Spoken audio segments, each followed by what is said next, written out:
Bakka sitti baran homaa si gochuu hin danda'u. Homaa si godhuu hin danda'an ammaan boonii natti taasisuu hin dandeessu. Dhageesse? Kana caalaa homaa godhuu hin danda'u ammaan boonii natti hin dubbatiin.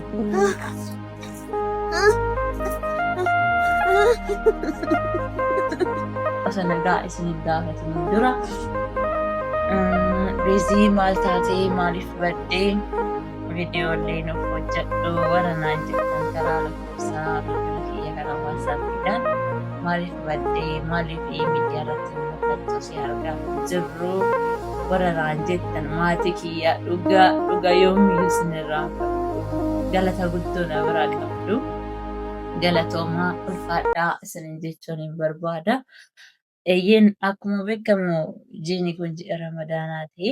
Kanaaf hojiilee garaagaraa jira. Sa'aatii viidiyoo itti waraabne gadhiisnu miti. Sa'aatii hojii yaadne sanatti hojjannu iyyuu sa'aatiin nu hanqataa nuun ga'u. Baay'ee dhuma jechuudha. Viidiyoo waraabuun salphaa isinitti fakkaachuu danda'a. Baay'ee gatii nama kaffalchisa. Innumtuyyuu sa'aatii dheeraa fudhata. Akkanatti tasgabbooftanii haasa'uudhaaf, viidiyoo waraabuudhaaf, fayyuma kan waraabamu kan gadhiifamu hin jiru waan ta'eef, ani immoo taargetiin kiyya waa'ee viidiyoo waraabuu osoo hin ta'in xiyyeeffadhee kan hin hojjechaa jiru hojii sanaati waan ta'eef har'aa guyyaa dhumaati immoo guyyaa takka ta'aafaa. Kanaaf jiini kun illee dhumee jira. Sagantaa iidaa qopheessinee jirra. Ammallee wanna hafee har'allee ittuma jirra hojjechaa jirra. Warra qaamaan dhuftanillee nu gargaaraa jirtan galatoomaa ulfaadhaa. Warra uffataa nuuf fiddan dhugaan warra kana naaf fiddan jechuun danda'u.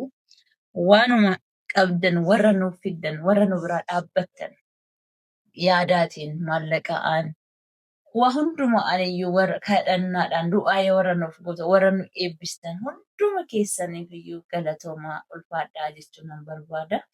Ammallee sa'aatii argadheen miti ganama akkuma hirriba kaa'een osoo gara hojii hin deemini jechuun irraa sagantaa guddaa jira. Irraa hojii hojjannaa borii fi iftaanii fi guyyaa lama qofa qabna. Guyyaa lama qofa qabna waan ta'eef guyyaadhuma kana sirnaan akkuma eegalletti xumuruu qabna waan ta'eef viidiyoo ganamumaan kaa'een isin waraabaan jira jechuudha. Akkuma kaa'een fuula kiyya dhiqadheen shita kiyya hin jijjiirre akkuma hirriba kaa'een viidiyoo kana waraabeen hordoftoota kiyyaa biraa ga'uun qaba. Isaan irraa baduu hin qabu jedheeni viidiyoo kana isiniif hojjechaa jira jechuudha. Kanaaf guyyaa sagantaa guyyaa tokko hafe kana afammoo ammallee warra hirmaachuu barbaadan warra nu gargaaruu barbaadan qaamaatiin warra argamtanii nu gargaaruu barbaadanis warra kallattii garaagaraatiin isin gargaara warra jettan karaa lakkoofsa bilbilaa waatsaappiidhaan nu argachuu dandeessu. Guyyaa takkitti hafee guyyaa kana jechuun kana booddee hojii kanaa hin hojjannu jechuu miti. Yeroo kiyyaa parsantii 90 kan ta'u kan hin kennu hojii kana qofaa fi malee hojii biraa hojjechuu bara jireenya koo guutuu hin danda'u waan ta'eef warra miseensa ta'uu barbaadan warra ana wajjin hojii kana hojjechuu warra barbaadan warra na jajjabeessuu barbaadan karaa toora bilbilaa koo waatsaappiidhaan as jala isiniifan ka'a. Yoomiyyuu taanaan ji'a ramadana kana qofaa miti ji'a somana kana qofa miti amantaa barbaadan hordofuu ni dandeessu. Garuu ilaalcha namummaa ilaalcha namaaf yaaduu ilaalcha gaarummaa warra qabdan hunduma keessaniyyuu akka hirmaattan isinin jechuun hin barbaada. Afaanidhaan sabadhaan osoo waliin qoqqoodin tokkummaadhaan tokko taane hanguma biyya lafaa kanarra jiraannu waaqa biraas nama biraas waan fudhatamaa qabu waan gaarii hojjannee yaada barruu isini jechuun hin barbaada. Ergaan koo inni guddaan isa kanaadha. Dabalataan dubartiin ulfaan sun akkamitti jechuun dhaabbata amma ani keessa hojjechaa jiru san dhaabbanni ani amma keessa hojjechaa jiru kun maalidha? Dubartootaaf leenjii ni kenna. Dubartoota leenjisuu haala jireenyaa waa'ee biizinasas ta'uu danda'a, waa'ee gaa'ilas ta'uu danda'a. Dubartoota gorsuu leenjisuu irra ni hojjeta. dabalataan immoo iyyuu warreen harka qalleeyyii ta'an ni gargaara jechuudha. Gamanumaan tarii karaa sooshaal miidiyaadhaan waa hedduu argaa ooltu jedhee nan yaada. Karaa sooshaal miidiyaa irratti viidiyoo wayii suuraadhaan suura sanaayyuu nama an beeku poost godhee achiin nan gaafadhe. Dhugaadhaa moo akkuma qaldii piraankii jennee hojjennu kanaa piraankiidha jedheen gaafadhe. Dubartii ulfa garaa ishee irratti ejjatee yookiin dhaabbatee ogguudhiiti. Ogguudhiitu yookiin immoo waan akkasii kan agarsiisu suura wayii argee karaa toora feesbuukiidhaan achiin nan gaafadhe. Bazuu intalli isa poost goote sun Itoophiyaa keessa hin jirtu. Maaloo suura ati poost gootee kun kan maalidhaan jedheni. Dhugaan sin hima. Suura ati poost gootee kun piraankiidhaa moo dhugaadhaan jedheni. Dubartiin ulfaa dhiisatu dubartiin kaaniyyuu kabaja qabdi. Nama isin kabaju wajjin jireenya eegaluu qabdu. Nama akkamii wajjin hariiroo jaalalaa uummattanii jiraachuu akka qabdan gorsa yoo barbaaddan gorsa argachuu ni dandeessu. Jechuun nama akkamii wajjin osoo jireenya eegalee hanga dhumatti waliin jiraachuu danda'a kan jedhu gaa'elli kennaa waaqayyooti, kennaa rabbiiti. Nan beeka nan amana. Garummootuyyu wantoota nurra eeggaman tokko jiru. Nama akkamii wajjin haasa'aa jirra. Nama akkamii wajjin oolaa jirra, jiraachaa jirra. Nama unuuf hin yaadne dhala keenya garaa keenya keessa han jiru ilmoo keenya kanaa kan hin laalle kan hin guddanne ishee sana irra ejjatee kan garaa keenya irra dhaabbatee kan nu ajjeessu wajjin jiraachaa jirra tarii. Kanaaf waa hedduu barachuu dandeenya waan ta'eef karaa lakkoofsa bilbila waatsaappii kiyyaadhaan seenuudhaan galma'uudhaan barumsa kanallee argachuu ni dandeessu. Gorsa garaagaraallee yoo barbaaddan namoota jajjaboo saayikooloojistotaas dooktarootaas warra gorsa kana kennan waan jiraniif itti fayyadamaa isinii jechuu nan barbaada. Dabalataan akkuma isinin jedhee miidhamni keenya haa ga'u. Dubartiin kabajaa qabdi.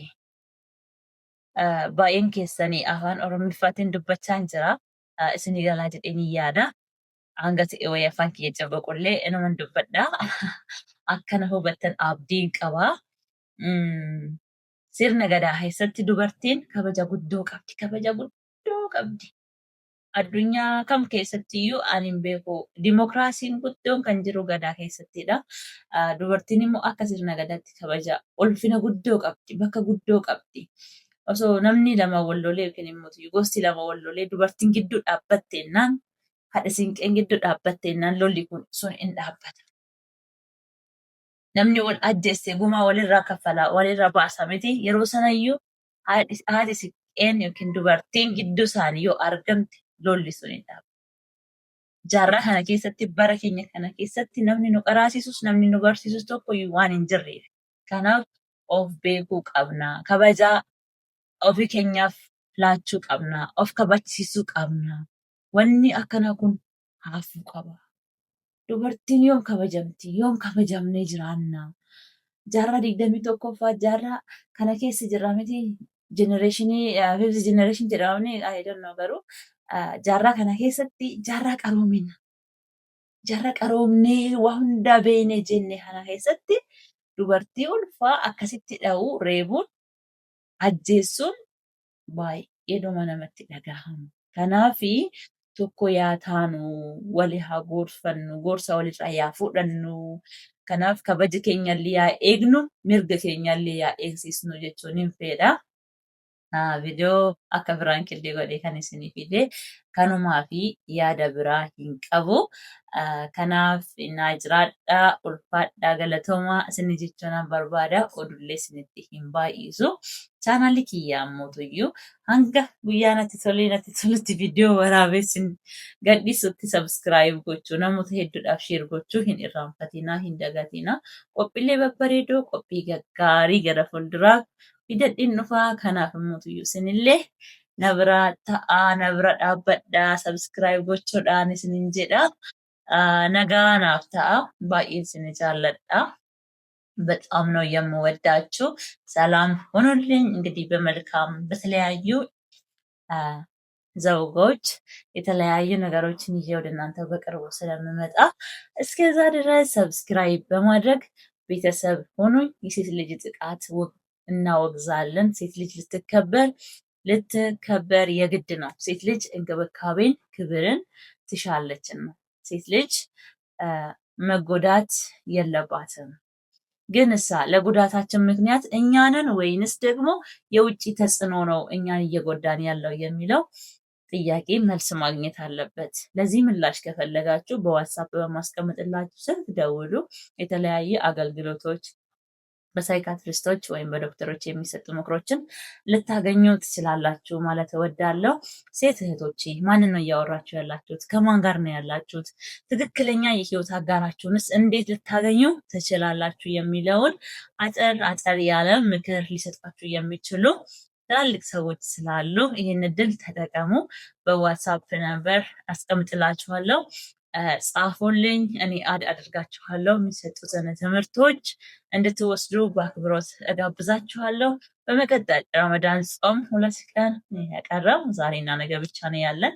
ማለት እኔ ቪዲዮ ለመስራት እየተመቸኝ አይደለም እና ማገዝ የምትፈልጉ ምስኪኖችን ጾም ማስፈታት የምትፈልጉ አካውንት አስቀምጥላችኋለሁ ወይም የዋትሳፕ ነምበር አለ። በዛ ላይ መልካም ፈቃዳችሁ ከሆነ ልታግዙን ትችላላችሁ። መልካምነት ለራስ ነው። ሰው መሆን በቂ ነው። ዘርን፣ ቋንቋን፣ ብሔርን፣ ሃይማኖትን ተኮር ያላደረገ ሰው የሚሸት ማንነት ያለው ሁሉ ሜምበር መሆን የሚችልበት አብረን የምንሰራበት ደስ የሚል ተቋም ነው። ሴቶችን የሚያስተምር የሚያሰለጥን ብቁ ዜጋን ለመፍጠር የተነሳ በእኛ ዘመን አባቶች እናቶች እንዳይራቡ ሴት ልጅ ደግሞ ገላዋንም ሸጣ ዳቦና እንጀራ መብላት እንደሌለባት የሚናገር እንዲሁም ልመና የስራ አካል መሆን የለበትም ብሎ የሚያምን ጽኑ አቋም ያለው ተቋም ነውና አባል መሆን የምትፈልጉ ከእኛ ጋር አብራችሁ መስራት የምትፈልጉ አሁንም በዋትሳፕ ነምበር ጻፉልኝ። ስማችሁን፣ አላማችሁን እኔ አወራችኋለሁ ማለት ነው። በጣም እወዳችኋለሁ። ፈጣሪ በያላችሁበት ሰላም ያደርጋችሁ። በጣም እወዳችኋለሁ። ምንድነው ከላይ የመጣብኝ ብዬ እንደነገርኩ ማለት ነው። እንዴ ምን አለ አይቴ የለ እንደሆነ ገጠራል ምንድን ነው ብዬ እንዲህ እንደተነገርኩ ማለት ነው። ምክንያቱም ከእንቅልፍ የተነስቼ ገና ጠዋት ነው እና ቪዲዮም እየሰራው አይደለም እየተመቸኝም ስላልሆነ እስኪ ለተመልካቾች የተወሰነ ቪዲዮ ስራ ያለሁበትን ከምጠፋ ተመልሼ ስሙን እመጣለሁ ብዬ እየቀረጽኩ እያለሁ ኮሽ ሲል እንዴ ምንድን ነው የመጣው? መቼም ኢትዮጵያ ውስጥ እንደዚህ አይነት የቁምሳ ማለት ረብሻ የለም። አሁን ሁሉ ሰላም ነው፣ እግዚአብሔር ይመስገን። እንግዲህ እናንተም በያላችሁበት ፈጣሪ ሰላም ያደርጋችሁ፣ ለሀገራችሁ በሰላም ያብቃችሁ። እንግዲህ በዚህ ጾም ውስጥ ፈጣሪ የጸለያችሁ የለመናችሁ ሁሉ መሻታችሁን ይስጣችሁ። ፈጣሪ የጠየቃችሁት ብቻ ሳይሆን እሱ ለእናንተ የሚያስፈልገው ያውቃልና እሱ ያለውን ይስጣችሁ። ለምን እኛ ለእኛ ያልነው ነገር አንዳንዴ ገደል ይከተናል፣ አንዳንዴ ከፈጣሪ መንገድ ያስወጣናል እና የሚያስፈልገንን ከኛ በላይ የሚያውቅ አምላካችን እውነት የልባችንን መሻት ለሱ ክብር የሆነውን ብቻ ይስጠን። አንዳንዴ ሀብትም ንብረትም ሰጥቶ ከፈጣሪ የሚያርቅ ከሆነ ይቅርብን። ፈጣሪ የወደደውን ያደርግልን። በጣም ወዳችሁ። ሰላም ሆኖልኝ